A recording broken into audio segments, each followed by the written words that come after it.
ये 3 नंबर्स दिए गए हैं।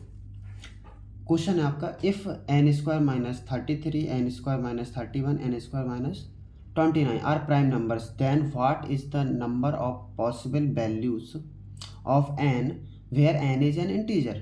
मतलब n की ऐसी कौन सी पॉसिबल वैल्यू है जहाँ पे n इंटीजर हो और इन तीनों को प्राइम नंबर भी होना ज़रूरी है। तो इसमें एक चीज़ नोटिस की होगी आपने कि यहाँ से यहाँ जाने में हमारा 2 प्लस करना पड़ेगा, मतलब जो ये नंबर होगा वो उससे 2 कम होगा, क्योंकि देखो यहाँ पे माइनस हो रहा 33, यहाँ पे हो रहा 31। तो इसका मतलब ये है कि 33 कम है n स्क्वायर से और ये 31 कम है, तो इसका मतलब ये छोटा होगा, ये बड़ा होगा। तो कितना बड़ा होगा? 2 ज़्यादा होगा। यहाँ पे भी 2 ज़्यादा होगा। तो ये ऐसे 3 लगातार प्राइम नंबर हैं जो कि ऑड है, जो कि क्या है? ऑड है। ये भी एक ऑड नंबर होगा, ये भी एक ऑड नंबर होगा और ये भी एक ऑड नंबर ही होगा। इवन क्यों नहीं हो सकता? क्योंकि इवन इसलिए नहीं हो सकता बिकॉज ऐसी कोई इवन प्राइम नंबर पॉसिबल ही नहीं है ना। इकलौता इवन प्राइम नंबर 2 होता है, और कोई होता है? नहीं होता है ना।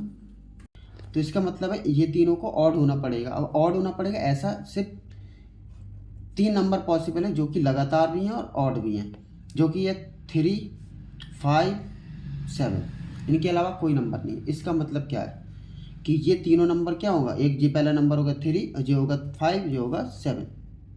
तो इसका मतलब इन तीनों में से कोई भी हम एक में, इन तीनों में से एक वैल्यू पुट कर दें। फॉर एग्जांपल अगर मैं जी वैल्यू से निकालना है तो हम क्या करेंगे? n square minus 33 equal to कितना हो जाएगा? 3।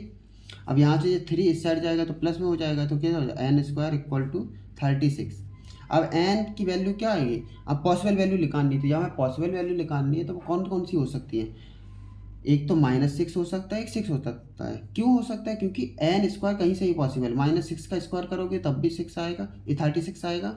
अगर 6 का स्क्वायर करोगे तब भी 36 ही आएगा। That's why answer is 2। मतलब कि 2 पॉसिबल वैल्यूज हैं किसकी? n की। तो नंबर ऑफ पॉसिबल वैल्यूज